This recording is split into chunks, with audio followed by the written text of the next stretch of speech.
என் அன்பு சகோதர சகோதரிகளே, ஆண்டவராகிய இயேசு கிறிஸ்துவின் நாமத்தில் அன்பின் வாழ்த்துக்கள். மறுபடியுமாக இந்த இன்றைய முத்திலே உலகம் என்ற இந்த தலைப்பிலே நாம் கர்த்தருடைய வார்த்தையை தியானித்து வருகிறோம். உலகம் நம்முடையது அல்ல, உலகத்தின் காரியங்களில் கவனமாக இருக்கணும். யோவான் சுவிசேஷம் 17ஆம் அதிகாரம் 16ஆம் வசனத்தில், நான் உலகத்தான் அல்லாதது போல அவர்களும் உலகத்தார் அல்ல என்று இயேசு ஜெபித்தார். நம்மையும் ஆண்டவர் உலகத்தினுடைய எல்லா வஞ்சனைக்கும் விலக்கி விடுதலையாக்கி காப்பாராக. பிரியமானவர்களே, இந்த நேரத்தில் இன்னொரு சவாலை வேதத்திலிருந்து நான் உலகம் கொடுக்கிற அந்த சவாலை நான் உங்களோடு கூட சொல்ல விரும்புகிறேன். 1 யோவான் 4ஆம் அதிகாரத்தின் 1வது வசனம். 1 யோவான் 4:1. பிரியமானவர்களே, உலகத்தில் அநேக கள்ள தீர்க்கதரிசிகள் தோன்றி இருப்பதினால் நீங்கள் எல்லா ஆவிகளையும் நம்பாமல் அந்த ஆவிகள் தேவனால் உண்டானவைகளோ என்று சோதித்து அறியுங்கள். ரொம்ப முக்கியமான வார்த்தை, சோதித்து அறியுங்கள். அப்போ இங்கே வாசிக்கிறோம், அநேக கள்ள தீர்க்கதரிசிகள் உலகத்தில் தோன்றி இருக்கிறதுனால், இந்த உலகம் நிறைய கள்ள தீர்க்கதரிசிகளை, நேற்று சொன்னல, அந்தி கிறிஸ்துவின் ஆவிக்கு இடம் கொடுக்க உலகம் கள்ள தீர்க்கதரிசிகளை அது உருவாக்கிறோம். வஞ்சிக்கிற இந்த உலகம் நிறைய பேரை வஞ்சித்து தன்னுடைய ஆவியை உள்ள வச்சு கள்ள தீர்க்கதரிசிகளாக மாற்றிவிடும். நம்ம தேவனுடைய பிள்ளைங்க கடைசி காலத்தின் அடையாளங்கள் என்று ஆண்டவராகிய இயேசு கிறிஸ்து மத்தேயு 24ஆம் அதிகாரத்தில் சொன்னவைகளிலே நம்ம ரொம்ப கவனமாக இருக்க வேண்டிய காரியம் பாருங்கள். எல்லாம் பஞ்சங்கள், கொள்ளை நோய்கள் எல்லாம் ஒவ்வொரு தடவை சொல்வார். ஆனால் இந்த வஞ்சனையை மாத்திரம் 3 முறை சொல்வார். காரணம் என்ன தெரியுமா? இந்த வஞ்சனை, இந்த கள்ள தீர்க்கதரிசி அவன் எப்படிப்பட்டவன் அப்படின்னா, அநேகரை வஞ்சிக்கிறதற்காக இந்த உலகத்தால் உற்பத்தி செய்யப்பட்டவன். இந்த உலகம் நிறைய கள்ள தீர்க்கதரிசிகளை உற்பத்தி செஞ்சுருக்கிறான். எதுக்காக? நம்மை திசை தவற வைப்பதற்காக. கவனமாக இருக்கணும். நம்ம வேதத்தில் இப்படி தான் ஒரு தீர்க்கதரிசியை இன்னொரு தீர்க்கதரிசி அவன் எவ்வளவு சீக்கிரமாக ஏமாற்றினான் பாருங்க. 1 ராஜாக்களின் புஸ்தகம் 13ஆம் அதிகாரத்தில் நம்ம வாசிக்கிறோம், ஒரு கிழ தீர்க்கதரிசி ஒரு நல்ல தீர்க்கதரிசியை அவன் திசை திருப்புகிறதை பார்க்கிறோம். யெரொபெயாமினுடைய காலத்தில் நடந்த ஒரு துயரமான சம்பவம். அப்போ பெத்தேலுக்கு வந்த, அந்த யூதாவிலிருந்து பெத்தேலுக்கு வந்த இந்த தீர்க்கதரிசி இவன் பலிபீடத்தை பார்த்து அது வெடிக்கும் அப்படின்னு சொல்கிறாரு. யெரொபெயாமை எச்சரிக்கிறார். அப்படிப்பட்ட ஒரு மனிதனை வீட்டுக்கு வான்னு ராஜா கூப்பிட்றாரு. வரமாட்டேன், ஏன்னா கர்த்தர் சொல்லியிருக்கிறாரு, போன வழியாக திரும்பக்கூடாது, அப்பம் புசிக்காத, தண்ணி குடிக்காதன்னு சொன்னாருன்னு சொல்லிட்டு வெளியே வந்தா கிழ தீர்க்கதரிசி சொல்கிறாரு, நானும் அப்படி ஒரு தீர்க்கதரிசி தான் உன்ன மாதிரின்னு சொல்லிட்டு 18ஆம் வசனத்தில் சொல்லும்போது, ஒரு தூதன் உன்னை அழைச்சிட்டு வர சொன்னார். ஒரு தூதன் கர்த்தருடைய வார்த்தையை அறிவிச்சாரு. இப்போ நிறைய பேர் நிதானிக்க தவறதுனால தான் நிறைய ஊழியக்காரங்களுக்கே அடிமையாயிட்டாங்க.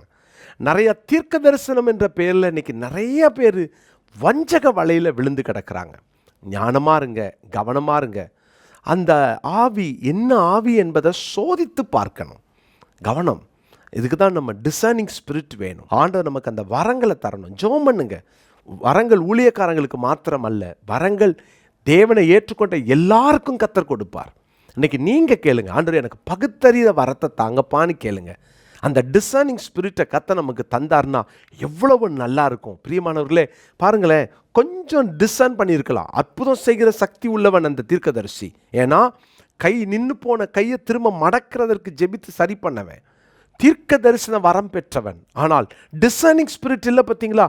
அதனால வந்த பிரச்சனை பாருங்க. 1 ராஜாக்கள் 13ஆம் அதிகாரம் 18ஆம் வசனத்தில், கர்த்தர் எனக்கு சொன்னார், நீ கர்த்தருடைய தூதன் சொன்னதா சொல்கிற, அப்போ நீ கர்த்தர் சொல்லியிருந்தான்னு சொன்னால் வந்திருப்பேன். உனக்கு கர்த்தருடைய தூதன் தானே சொன்னான், உன்னை வஞ்சித்து இருக்கிறான், நீ பொய் சொல்கிறன்றத அவன் டிசர்ன் பண்ணியிருக்கணுமே, தவற விட்டுட்டானே. விளைவு கிழ தீர்க்கதரிசி உயிரோடு இருக்கான். சரியாக டிசர்ன் பண்ணாத அந்த தீர்க்கதரிசி வஞ்சகத்தில் விழுந்தவன், போகிற வழியில் சிங்கம் அவனை அடித்து போட்டது, அவன் வந்த கழுது தப்பிச்சிருச்சு. இன்னைக்கு எத்தனை பேருடைய ஆத்மா இந்த டிசர்ன்மெண்ட் இல்லாமல் கள்ள தீர்க்கதரிசிகளை இன்னைக்கு நிறைய நேரம் நம்பி தவறாய் போய் விழுந்து போகிற எத்தனை பேர் இருக்காங்க. கவனமாக இருங்க. ஆண்டவரே, நாங்கள் கவனமாக இருக்கணும், சோதித்து அறியணும்னு சொல்லுங்கள். அடுத்த வசனம் 2ஆம் வசனம் பாருங்கள். 1 யோவான் 4:2, தேவ ஆவியை நீங்கள் இதனாலே அறியலாம் என்றால், மாம்சத்தில் வந்த இயேசுவை அறிக்கை பண்ணுகிற எந்த ஆவியும் தேவனால் உண்டாயிருக்கிறது. மாம்சத்தில் வந்த இயேசு கிறிஸ்துவை அறிக்கை பண்ணணும். தன்னை அல்ல, தன் வரங்களை அல்ல, தன்னுடைய மேன்மைகளை அல்ல, நான் யார் தெரியுமான்னு காண்பிக்கிறது அல்ல. இதுலேயும் கவனமாக இருக்கணும். மாம்சத்தில் வந்த இயேசு கிறிஸ்துவ அறிக்கை பண்ணுறதுனா என்ன அர்த்தம்? இயேசுவை உயர்த்தி காண்பிக்கிற அந்த தீர்க்கதரிசியை நீங்கள் பார்க்கணும். தன்னை அல்ல, நான் என்ற ஒரு எந்த கட்டத்தில் எந்த ஊழியக்காரர் வந்தாலும் கவனமாக இருக்கணும். நம்ம எப்போதும் ஜெபிக்கணும், ஆண்டவரே நான் அப்பிரயோஜனமான இந்த ஐ அப்படின்றது மறைஞ்சி கிரைஸ்ட் வெளியே வரணும். இனி நான் அல்ல, கிறிஸ்துவேன் வெளியே வரணும். கர்த்தர் ரொம்ப இன்னைக்கு இந்த நாட்களில் நமக்கு அந்த கிருபைகளை தருவாராக, தெளிந்த புத்தியை தருவாராக, வஞ்சகத்துக்கு நம்மளை விலக்கி காப்பாராக. ஏன்னா மாம்சத்தில் வந்து இயேசுவை தான் நான் அறிக்கை பண்ணுறேன்னு சொல்கிற அந்த போர்வையில் தன்னை உயர்த்துகிற எந்த தீர்க்கதரிசியை குறித்தும் கவனமாக இருங்க. ஆண்டவர் சீக்கிரம் வரப்போகிறாரு. அதுக்கு முன்னால் வருகிற வஞ்சனை, ஏன்னா தெரிந்து கொள்ளப்பட்டவர்களும் வஞ்சிக்கப்படத்தக்கதான பெரிய பெரிய அற்புதங்களெல்லாம் இனி நடக்க போகுது. அது மாதிரிலாம் நடக்கும். அற்புதங்களை கண்டு ஏமாறாதீங்க, அதிசயங்களை கண்டு ஏமாறாதீங்க.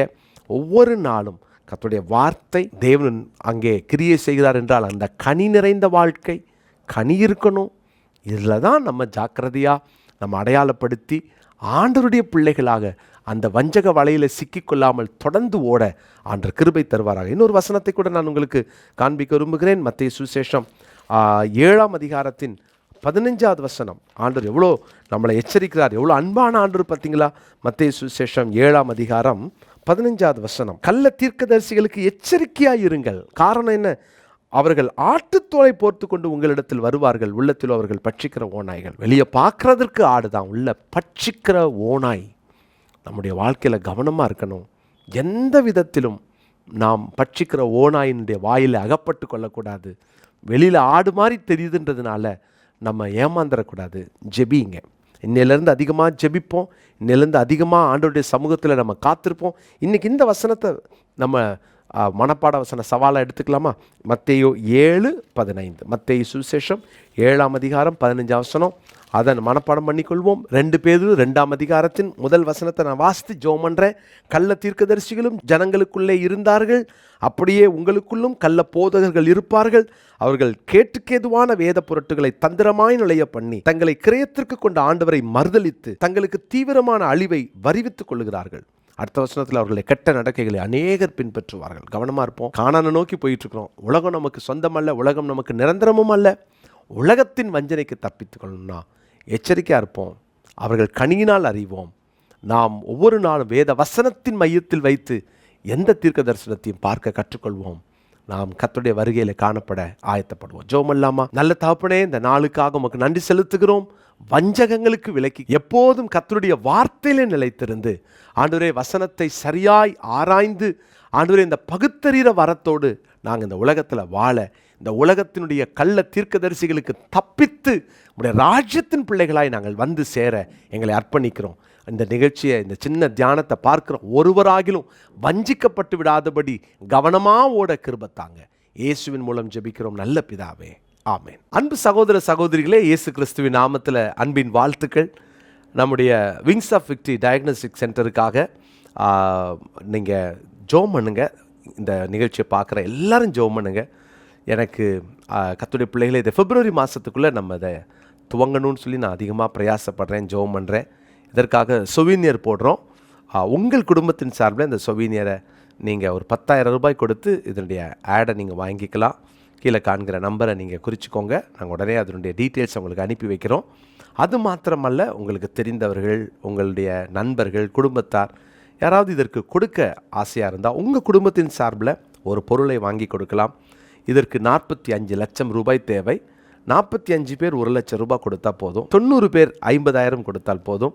இதற்காக அதிகமாக ஜெபம் பண்ணுறோம், பிரயாசப்படுறோம். நீங்களும் ஜெபம் பண்ணிக்கோங்க. டயாலிசிஸ் சென்டருக்காக தொடர்ந்து ஜெபம் பண்ணிக்கோங்க. இன்னும் டயாலிசிஸ் சென்டருக்காக ஜெபிக்கவும், மாதம் 1000 ரூபாய் அந்த டயாலிசிஸ் பண்ணுற பேஷண்ட்டை கொடுத்து தாங்கவும் நீங்கள் இதுவரைக்கும் முன் வரலன்னா கீழே இருக்கிற நம்பருக்கு உடனே தொடர்பு கொள்ளுங்கள். ஏன்னா டயாலிசிஸ் சென்டருக்கு மாத்திரம் கிட்டத்தட்ட மாதம் 3 லட்சம் ரூபாய் எங்களுக்கு செலவாகிறது. சேல்ரி, ரெண்ட்டு, டயாலிசிஸ் எக்யூப்மெண்ட்ஸ் வாங்கணும், நிறைய செலவு இருக்குது. அவங்களுக்கு லேப் டெஸ்ட் எடுக்கணும். எனவே ஒவ்வொரு மாதமும் 300 பேர் 1000 ரூபாய் கொடுக்குறவங்கள நாங்கள் எதிர்பார்த்துட்ருக்குறோம். இதுக்காக ரொம்ப ஜெபம் பண்ணுங்கள். நாம் இந்த நாட்களில் இதை செய்யாவிட்டால் கர்த்தருடைய பிள்ளைகளே, பின்னால் சரித்திரத்திலே நாம் ஒரு பெரிய பிழை விட்டவர்களாக இருப்போம். எனவே இணைந்து தேவனுக்காய் செயல்படுவோம். ஒரு வாழ்க்கை கர்த்தருக்காக வாழ்வோம். அன்போடு உங்களை அழைக்கிறேன். மறுபடியும் ஞாபகப்படுத்துகிறேன், உங்களுடைய ஜெபம் எங்களுக்கு மிக அவசியம். God bless you.